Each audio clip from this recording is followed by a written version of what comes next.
Hello प्यारे बच्चों, आज हम लोग बात करने वाले हैं देश दुनिया में छाई हुई सिर्फ एक ही खबर है। वो है अमेरिका द्वारा किया गया वेनेजुला पर अटैक। ये किसी एक देश पर अटैक नहीं है, ये सभी उन देशों पर अटैक है जो संप्रभु देश हैं, जो लोकतांत्रिक देश है। ये लोकतांत्रिक देशों के लिए बड़ी शर्मनाक घटना है कि वेनेजुला जैसे संप्रभु देश के प्रेसिडेंट को रात के समय उनके बेडरूम से उन्हें व उनकी पत्नी को अगवा कर लिया जाता है। बात है ये 3 जनवरी लगभग रात के 2 बजे थे, जब वेनेजुला की जनता सो रही थी। उस समय अमेरिका की आर्मी ने वेनेजुला पर अटैक किया। अटैक राजधानी काराकास पर किया गया। चारों तरफ से बमबारी की गई, बचने का कोई मौका नहीं दिया गया अमेरिकी सैनिकों द्वारा, और इनके देश में घुसकर इनके प्रेसिडेंट को अगवा कर लिया गया। एक मुजरिम के तरीके इनके प्रेसिडेंट को आंख में पट्टी बांधकर, हाथ बांधकर इनको ले जाया गया। और ये वेनेजुला की घटना नहीं है, ये उन सभी देशों की लिए खतरा है। एक शक्तिशाली देश जिसने एक संप्रभु, एक लोकतांत्रिक देश पर अटैक कर दिया है। आज हम लोग बात करने वाले हैं कि किस प्रकार से अमेरिका ने वेनेजुला जैसे देश पर अटैक किया और उनके प्रेसिडेंट को अगवा कर लिया। सब कुछ जानेंगे आज के वीडियो में, तो चलिए सेशन को स्टार्ट करते हैं। बात है ये 3 जनवरी की रात लगभग 2 बजे का समय रहा होगा कि चारों तरफ से वेनेजुला की राजधानी काराकास में अचानक से बमबारी होने लगती है और उनके टारगेट था वेनेजुला के प्रेसिडेंट को अगवा किया गया, साथ ही साथ उनकी पत्नी को भी अगवा कर लिया गया। और ये बमबारी की तस्वीरें हैं और बयां करती हैं कि बमबारी कितनी खतरनाक तरीके से किया गया होगा। कुछ समय बाद, यानी कि जब बमबारी हो रही तो किसी को पता ही नहीं था कि भाई देश में हो क्या रहा है। उसके बाद ट्रंप का आता है। ट्रंप एक प्रेस कॉन्फ्रेंस करते हैं, प्रतिक्रियाएं आने लगती हैं कि भाई हमने सक्सेसफुली वेनेजुला के प्रेसिडेंट को कैप्चर कर लिया है, अगवा कर लिया। कारण क्या बताया गया है कि भाई क्यों किया गया है? तो प्रेसिडेंट ने कॉन्फ्रेंस के द्वारा डोनाल्ड ट्रंप का आया है कि भाई सक्सेसफुली हम लोगों ने एक स्ट्राइक किया था जिसमें वेनेजुला के प्रेसिडेंट को हम लोगों ने कैप्चर कर लिया है। उसके साथ ही कई सारे यहां पर प्रतिक्रियाएं आई, बहुत सारे इंफॉर्मेशन निकल कर आए डोनाल्ड ट्रंप के द्वारा, और किस प्रकार से एक संप्रभु देश के प्रेसिडेंट को एक मुजरिम के तरीके ले जाया जा रहा है। यह है निकोलस मादुरो, जिनको अमेरिका की आर्मी पकड़कर ले जा रही है। न्यूयॉर्क शहर ले जाया गया और जहां से इनको पहुंचाया गया ड्रग्स इन्फोर्समेंट एडमिनिस्ट्रेशन, यानी कि ये अमेरिका की एक संस्था है जो ड्रग्स के मामले को देखती है। उन्हीं को ये दे दिए गए हैं प्रेसिडेंट। अब इन पर इल्जाम क्या लगाया गया है प्रेसिडेंट के द्वारा? अब प्रेसिडेंट का कहना है भाई कि ये नार्को, यानी कि ड्रग्स को बढ़ावा दे रहे थे, साथ ही साथ कोकीन जैसा मामला इन्होंने मुद्दा जोड़ दिया। और इसी के साथ एक मुद्दा और उठकर आता है कि ये अमेरिका के खिलाफ हथियार जमा कर रहे थे। ये कुछ बातें थी जो डोनाल्ड ट्रंप ने बिल्कुल स्पष्ट कर दिया है कि ये कारण थे जिस कारण से मुझे कार्रवाई करनी पड़ी, और मैं कई दिनों से इनको मैं अल्टीमेटम दे रहा था कि आप सरेंडर कर दीजिए। ना करने के एवज में मुझे ये कदम उठाना पड़ा, और इस कदम में, इस स्ट्राइक में हम सक्सेसफुली वेनेजुला के प्रेसिडेंट को हम लोगों ने कैप्चर कर लिया है। साथ ही बहुत सारे देशों के प्रतिक्रियाएं आई। अमेरिका ने मैक्सिको, क्यूबा, कोलंबिया, इन सभी देश को धमकाया कि भाई आप भी सही से रहिए, संभल कर रहिए, वरना आप पर भी ऐसे ही अटैक करवाए जा सकते हैं। बात करते हैं मैक्सिको जैसे देश की, मैक्सिको देश, जो कि यूएसए का मानना है कि मैक्सिको देश से होकर ही ड्रग्स वगैरह का सप्लाई यूएसए में होता है, तो जाहिर सी बात है मैक्सिको इसमें इंटरफेयर करेगा। तो उन्होंने कहा, मैक्सिको सरकार ने कहा कि क्षेत्रीय हमला है जो किसी भी देश के स्थिरता के लिए ये खतरा है। और साथ ही प्रतिक्रिया आती है बेलारूस के प्रेसिडेंट का। उन्होंने भी कहा कि ये जो हुआ नहीं होना चाहिए था। किसी भी देश के लिए, किसी भी संप्रभु देश के लिए इससे बुरी बात, इससे कलंकित बात कुछ भी नहीं हो सकता। साथ ही क्यूबा के प्रेसिडेंट ने कहा कि भाई शर्मनाक बात है ना, हम आपके साथ है, वेनेजुला के साथ है। अब हम लोग बात करते हैं कि इतनी प्रतिक्रिया हो जाने के बाद, है ना, यूएन का प्रतिक्रिया आया भाई, है ना, जो कि यूएन को इंटरफेयर करना चाहिए था। साउथ अफ्रीका, अफ्रीकन गवर्नमेंट का आया।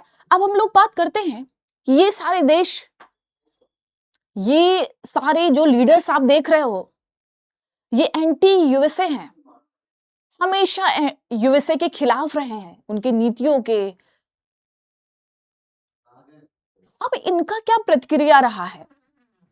अब इनका इस मामले में क्या प्रतिक्रिया रहा है? जैसे रशिया से बहुत उम्मीदें जताई जा रही है कि रशिया कुछ बोलेगा, लेकिन रशिया भी बिल्कुल साइड से निकल गया।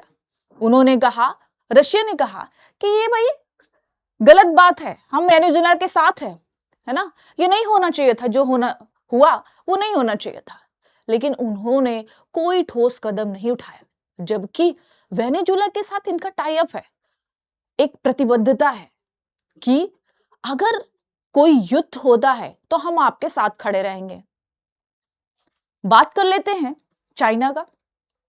तो चाइना भी, उम्मीदें बहुत थी देश दुनिया को कि चाइना कुछ बोलेगा, चाइना कुछ बोलेगा, रसिया कुछ बोलेगा, लेकिन इनका इतना रिएक्शन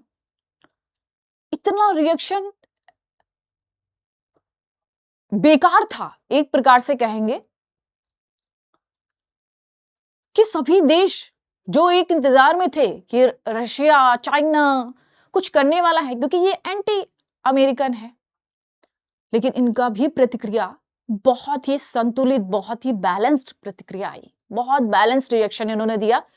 और यहीं पर सिद्ध होता है कि किसी भी पावरफुल देश के खिलाफ कोई भी देश सामने आने में कितना उसको हिचक होता है। तो ये बात सिद्ध होती है यहीं पर। और चाइना ने भी बिल्कुल अपना बैलेंस्ड रिएक्शन दिया है।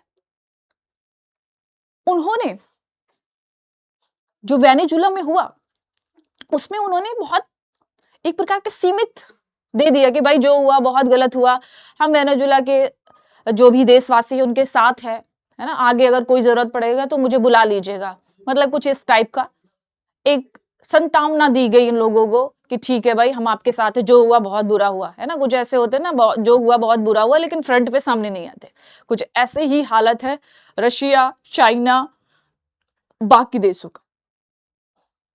अब बात करते हैं हम लोग कि इतना सब कुछ हो जाने के बाद भारत का क्या रिएक्शन रहा और भारत पर क्या इंपैक्ट पड़ेगा। तो याद रखिएगा, भारत ने भी अपना संतुलित ही रिएक्शन दिया है, क्योंकि वेनेजुएला के साथ जो भारत के रिलेशन है, अगर हम लोग ट्रेड रिलेशन की बात करें तो इसका ट्रेड बहुत कम हुआ है। इसके बहुत सारे कारण है। एक तो है कि अमेरिका द्वारा जो ये लगा दिया जाता है भाई, ये है ना, ये तो बिंदास आदमी है ना, डोनाल्ड ट्रम्प जी, और इनका क्या ही कहा जाए, है ना, और ये बहुत सारे टैक्स लगा देते हैं, है ना, तो बहुत सारे टैक्सेस लगाने के एवज में वेनेजुएला और भारत का जो ट्रेड है लगभग 80% से ज्यादा कम हो गया है, क्योंकि वेनेजुएला तेल आपूर्तिकर्ताओं देश में एक है। अगर तेल रिजर्व की बात किया जाए, ऑयल रिजर्व की बात किया जाए, तो वेनेजुएला के पास तेल रिजर्व बहुत ज्यादा है।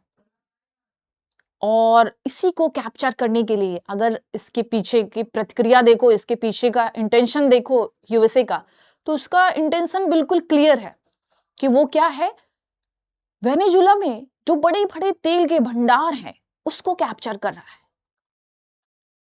तो भारत की भी मिलीजुली प्रतिक्रिया थी, क्योंकि भारत का इतना इन्फ्लुएंस नहीं है वेनेजुला में, और ना ही भारत के साथ इतना ट्रेड होता है कि भारत पर इसका इंपैक्ट पड़ेगा। फिलहाल अभी वेनेजुला में नेशनल इमरजेंसी लगा दी गई है। डोनाल्ड ट्रंप ने वहां पर अपना शासन स्थापित कर दिया गया है कि अभी अस्थायी रूप से हमारी सरकार चलेगी। इनका कहना है, जैसे 3 फैक्टर मैंने बताया, इनका कहना है कि ये ड्रग्स को प्रमोट कर रहे हैं निकोलसन। दूसरा, इन्होंने बोला कि ये भाई कोकीन का मामला इन्होंने उठाया। तीसरा इनका मामला था कि ये हथियार एकत्र कर रहे थे अमेरिका के खिलाफ। अब इसके कोई एविडेंसेस नहीं है, लेकिन ऐसा डोनाल्ड ट्रंप द्वारा आरोप लगाया गया है प्रेसिडेंट पर, वेनेजुला के प्रेसिडेंट पर। और सोचिए जरा इनकी पावर कि इन्होंने किसी संप्रभु देश के प्रेसिडेंट को रात में उनके बेडरूम से कैप्चर कर लिया। ये क्या है? ये पावर है, ये ग्लोबल पावर है जिसके सामने कोई भी देश सामने आकर, फ्रंट पे आकर नहीं बोलता भाई ये गलत हुआ, लेकिन उसका रिएक्शन यूएनओ जैसे संस्था, वो संस्था चुप है भाई। जबकि यूएनओ का दायित्व तो है, कर्तव्य है, कर्तव्य बताए गए हैं लोगों के द्वारा कि यूएनओ क्यों चुप हो भाई, आपका तो दायित्व है। आपके रूल एंड रेगुलेशन में ये सारे मेंशन किए गए हैं कि ऐसा कोई भी देश ऐसा नहीं कर सकता, तो आप क्यों चुप हो? आप क्यों बोल नहीं रहे हो भाई? आपको क्यों बनाया गया था? आपकी क्या जिम्मेदारी है? डोनाल्ड ट्रंप, जिन्होंने अभी वेनेजुला में एक अस्थायी सरकार की घोषणा की है, जिसमें बनाया गया है, ये वाइस प्रेसिडेंट है, इन्हें बना दिया गया है देश का हेड अस्थायी तौर पे। अभी यही देश को लीड कर रही हैं, यही आगे ले जाएंगी, और मदुरै को सौंप दिया गया है DEA को, यानी कि ड्रग्स एनफोर्समेंट एडमिनिस्ट्रेशन।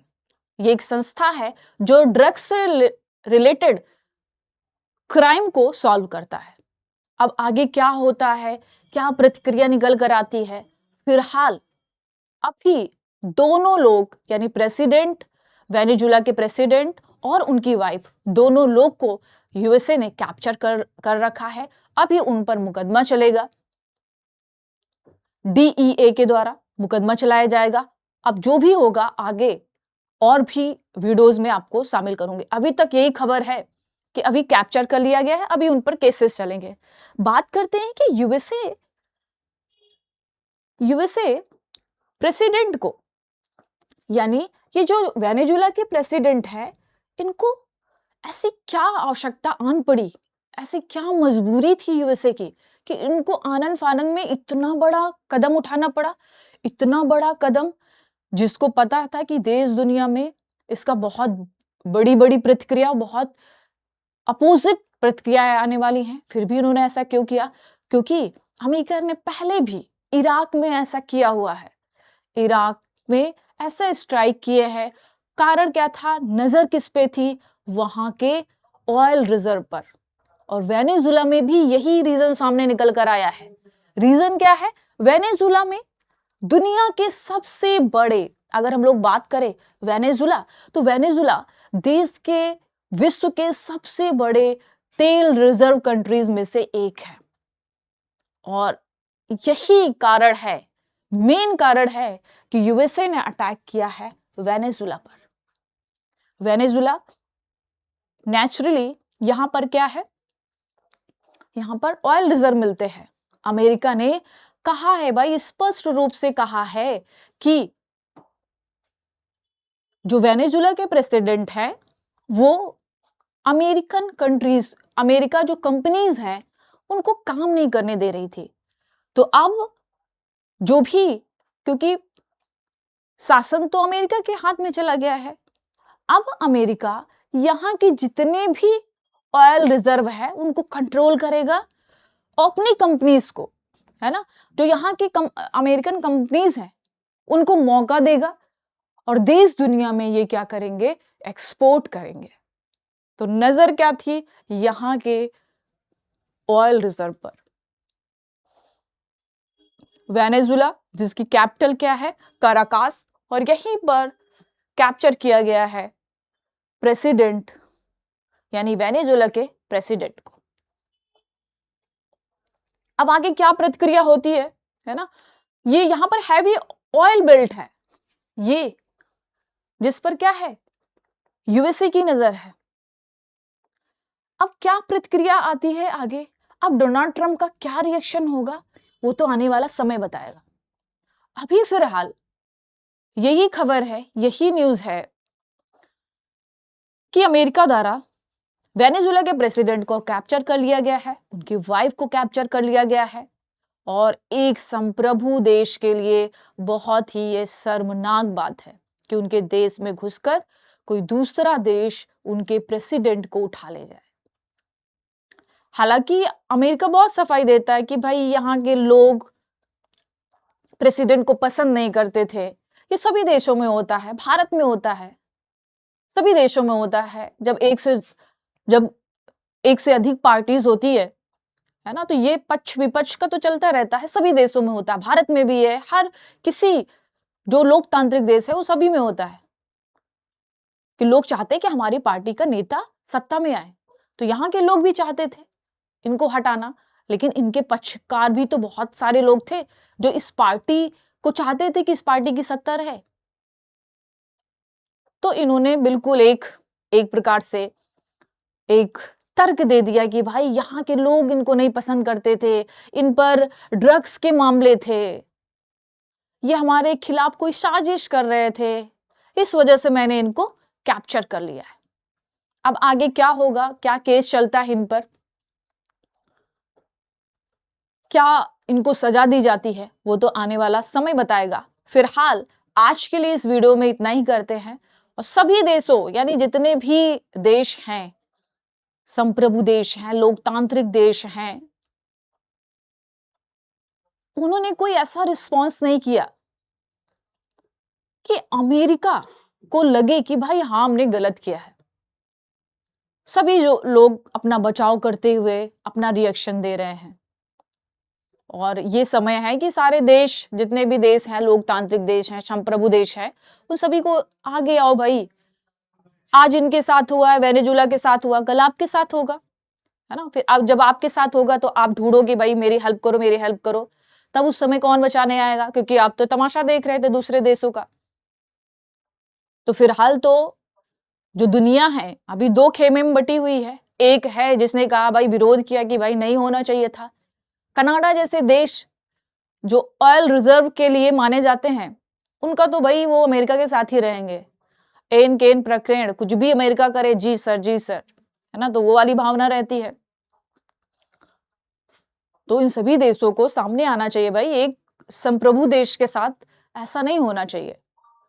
तो आगे और भी जैसे भी इंफॉर्मेशन आती है आप लोगों को साझा की जाएगी।